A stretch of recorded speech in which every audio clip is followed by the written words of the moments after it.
A warm welcome to all our viewers. I'm your host Pratiksha Mishra and you're watching another episode of South Asia Focus. Let's begin the show.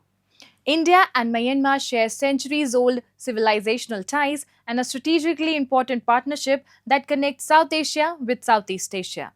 As Myanmar continues to grapple with internal conflict and political instability, its importance in India's Act East policy has only grown. Against this backdrop, Myanmar president paid his first official visit to India, holding wide-ranging talks with Prime Minister Narendra Modi aimed at strengthening cooperation in trade, defense, connectivity, border security, energy, and emerging technologies. Take a look. India and Myanmar share deep historical, cultural, and economic ties, with Myanmar serving as India's only land bridge to Southeast Asia. As regional geopolitical competition intensifies and instability persists inside Myanmar, New Delhi is increasingly focused on strengthening engagement with its eastern neighbor.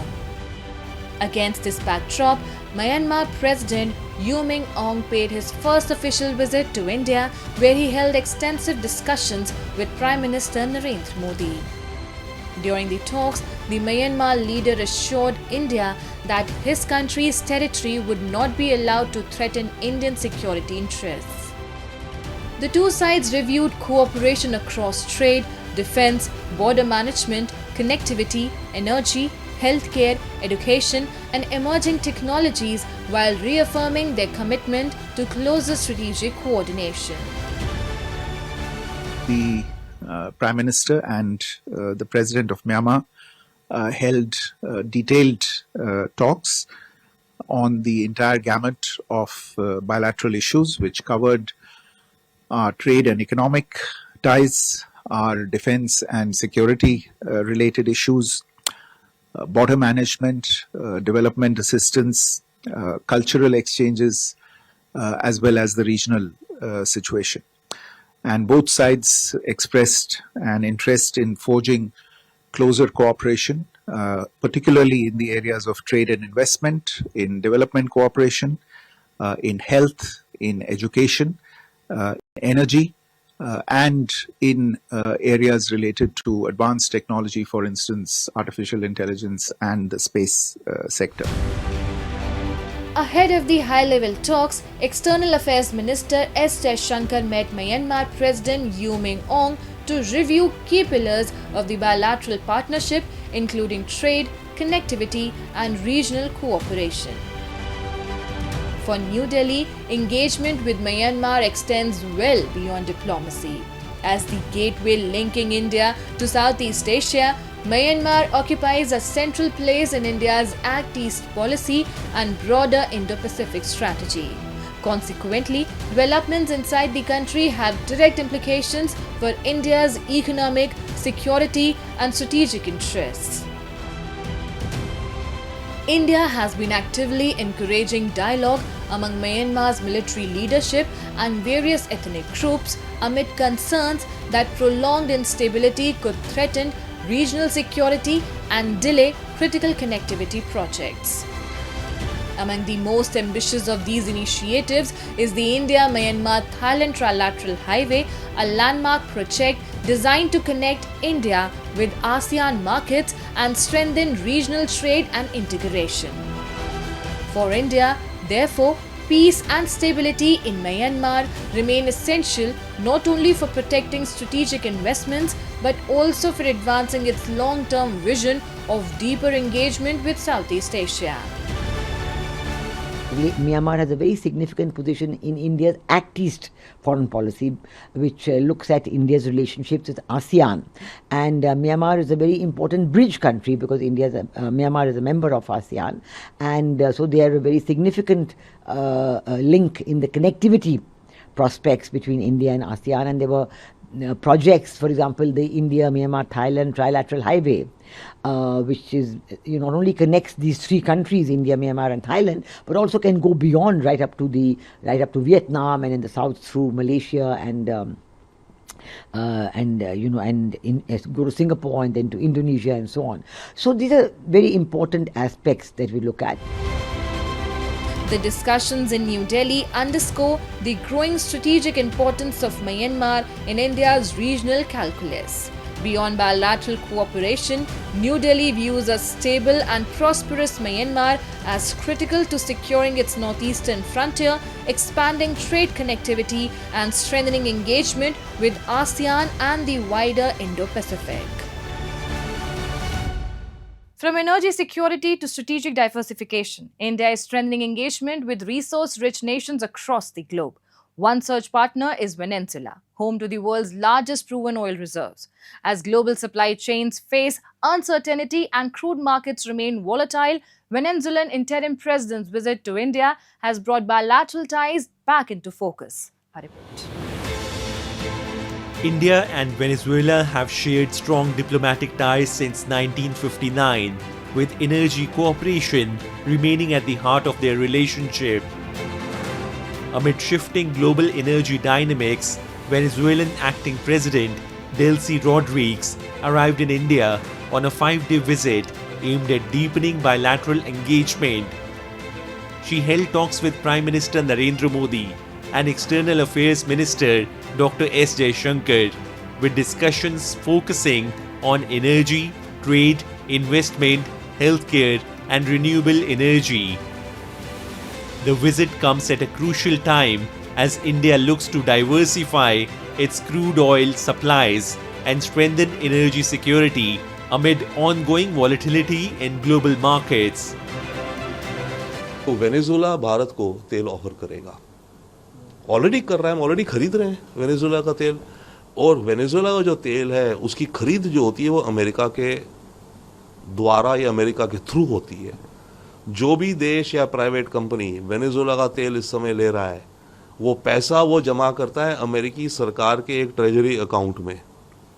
उस treasury account से America 20% पैसा रखता है और बाकी पैसा वो Venezuela को देता है. अभी भी हमारी रिफाइनरीज खरीद रही है, हमारी रिलायंस खरीद रही है. पिछले महीने में already 3-3.5 lakh barrels a day हमने खरीदे हैं वेनेजुएला से. पिछले महीने आई थिंक वेनेजुएला के तेल के सबसे बड़े बायर हो गए थे, क्योंकि 10 लाख बैरल्स अ डे वो बनाते हैं, उसमें 3-3.5 हम खरीदे, तो नंबर 1 बायर हम ही हो गए थे. Energy remains the biggest driver of India-Venezuela relations. According to reports, India imported around 427,000 barrels of Venezuelan crude per day in May, making it the second largest buyer after the United States. Indian refiners, particularly Reliance Industries, have significantly increased purchases of Venezuelan crude in recent months. The heavy crude produced by Venezuela is especially suited for complex refineries that can process lower-cost grades into high-value petroleum products. Industry experts believe the visit could pave the way for greater long-term cooperation in the energy sector, including stable supply arrangements and expanded commercial engagement. There's also, of course, business possibilities in pharmaceuticals and so on and so forth, but Venezuela needs to have the money to buy all this. Well, I don't think Venezuela has been a very important partner of late, these recent years. So the hope is that, first of all, we'll be able to continue to buy Venezuelan oil, which several of our refineries increasingly are able to use. It's a very thick and very difficult oil to refine.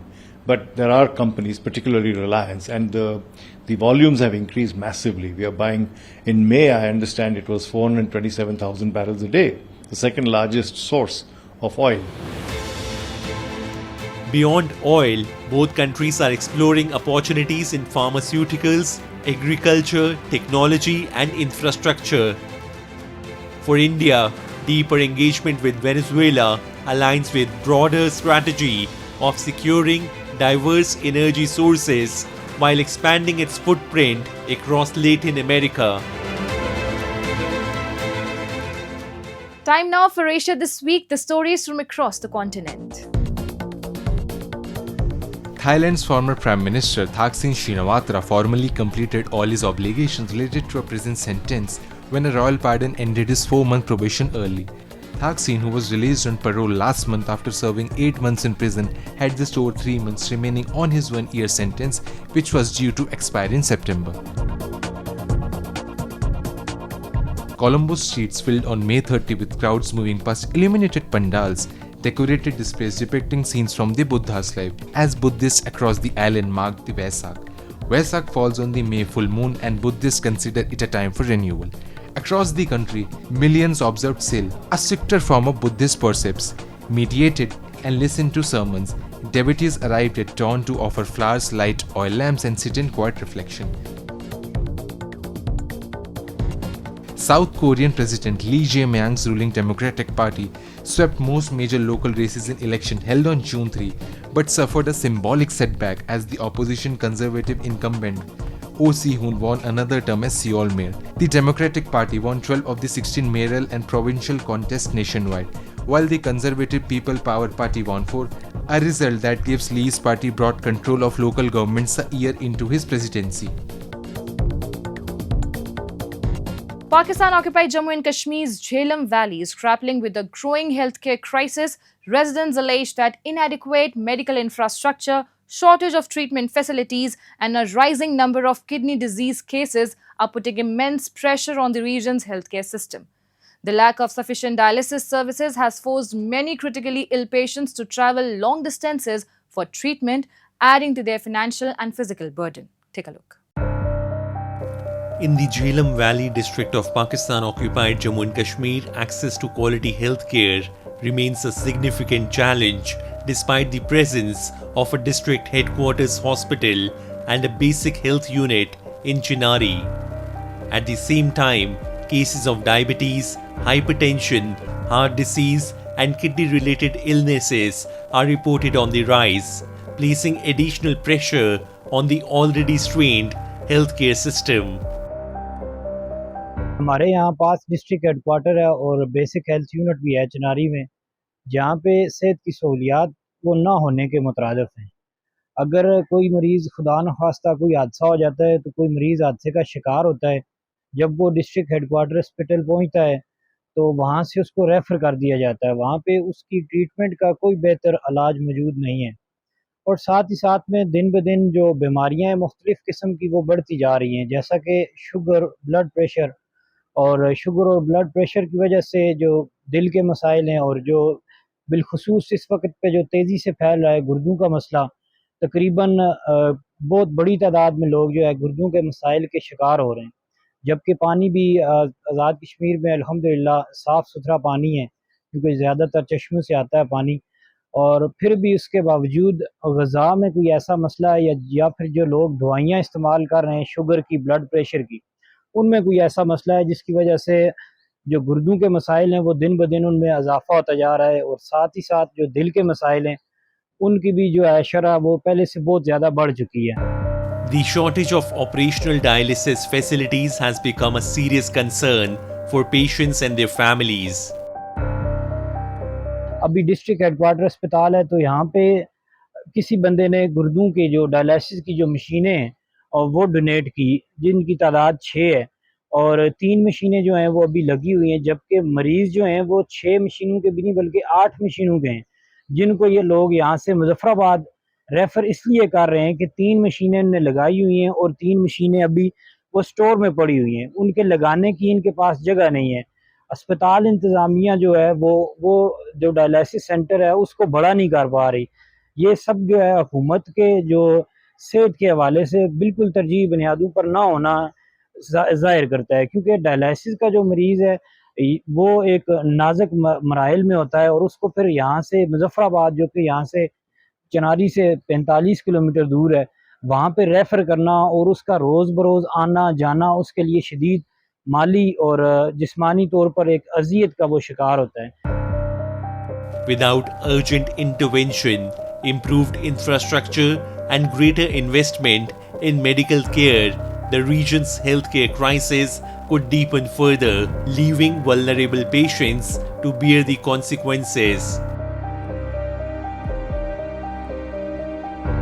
In today's digital age, where trends often go viral overnight, we take you to a village in eastern India that has quietly built a global identity through art and tradition. This is Chirudi village in the Indian state of Jharkhand, now known as the Art Village. Here, young artists are preserving the ancient tribal Sarai art form on the walls of their homes while also using social media to take this centuries-old tradition to audiences across the world. Take a look.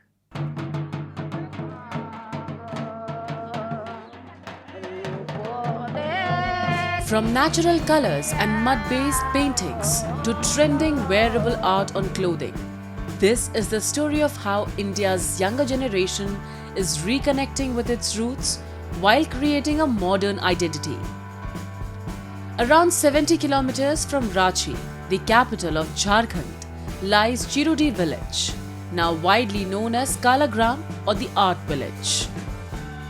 Here, the walls are not just structures, but living canvases of the centuries-old Sarai art tradition. Every painting tells a story: bulls, cows, peacocks, forests, and village life, all inspired by the natural world surrounding the region. But Sarai art today is also evolving with time, embracing new themes and contemporary ideas. Leading this artistic transformation is young fine arts student Manish Mato, who along with local residents has spent the last 2 years turning the village into a vibrant hub for art, tourism and ecotourism rooted in local culture and tradition. अपना जो कला है, अपना जो traditional art है, उसका संरक्षण के तौर पे आया। मैं ऐसे एक फाइन आर्ट का स्टूडेंट हूँ, मैं अपना आर्ट पे काम कर रहा हूँ, तो सोचा मैं तो अपने लिए कर रहा हूँ, लेकिन गांव के लिए क्या कर रहा हूँ, अपना ग्रामीण समाज के लिए क्या कर रहा हूँ। फिर मेरा दिमाग में अपना जो कला है, अपना जो ट्रेडिशनल कला है, इस पे काम किया जाए। उसके बाद मैं फर्स्ट मम्मी, बड़ी माँ, ये लोग से स्टार्ट किया। फिर उसके बाद पूरा गांव गया। अभी जो लड़की लोग हैं, फिर जितने भी गांव की महिलाएं हैं, बच्चे हैं, मेरे दोस्त लोग हैं, सभी काम कर रहे हैं। तो मेरा वही था कि मैं अपने गांव के लिए कुछ करूं और अपना जो ट्रेडिशनल आर्ट है उसको संरक्षण। In 2020, Sarai painting received a GI tag, giving official recognition to this unique tribal art form. But its journey to global recognition truly accelerated through social media. By sharing his work online, Manish introduced Sarai painting to audiences across the world, turning a local tradition into a global conversation and earning both appreciation and awards along the way. मैं लगातार social media में post करता था। Facebook में मेरा Facebook महातो मनीष कुमार है, उससे मैं लगातार पोस्ट करता था और वहीं से मुझे मोटिवेट मिला था। मैं जैसे पोस्ट करता, वेरी नाइस, बहुत सुंदर काम कर रहे हो, इस चीज़ से मैं मोटिवेट होते गया और लगातार पोस्ट करता रहा। वहीं से लोग जुड़ने लगे, बोले वहीं से मैसेज भी आया, वहीं से काम भी आने लगा। बाहर से जितने भी लोग आते हैं वहीं से आते हैं। Manisha's vision has taken Sarai art far beyond the walls of the village. Today, these traditional designs created with natural colors are finding a new canvas on shirts, fabrics, and other forms of wearable art. As Sarai art evolves from mural paintings to contemporary fashion, it is also creating new opportunities for village girls and women, generating livelihoods, encouraging financial independence, and inspiring young people to turn traditional art into creative careers. सब कोई बनाता था painting, तो हमको भी देख के लगता था कि हम भी बनाएंगे। कितना अच्छा सब कोई बना रहा है, हमको भी लगता हम बनाते तो कितना अच्छा होता, पहले से बनाते तो अच्छा होता, सोचते हैं। ऐसे ही देख के हमको भी बनाने का मन किया और हम भी बनाने लगे पेंटिंग। और मनीष बोलते हैं कि सबको बोलते हैं सब कोई पेंटिंग बनाओ, सीखो, होने से कितना अच्छा होगा, हम ही लोग का ना गांव का नाम होगा। भैया जब पेंटिंग बनाते थे उस समय हमको भी पेंटिंग बनाने का मन हुआ, उस समय हम भी पेंटिंग बनाते थे और भैया बोलते थे कि पेंटिंग बनाओ, उस समय हम भी पेंटिंग बनाते थे। मैं आगे भी पेंटिंग बनाती रहूँगी और अपने गाँव का नाम रोशन करूँगी। In Chirudi, tradition is no longer confined to the past. It is being reimagined by a new generation. Through art, innovation, and digital platforms, these young artists are proving that local heritage can find a powerful voice on the global stage.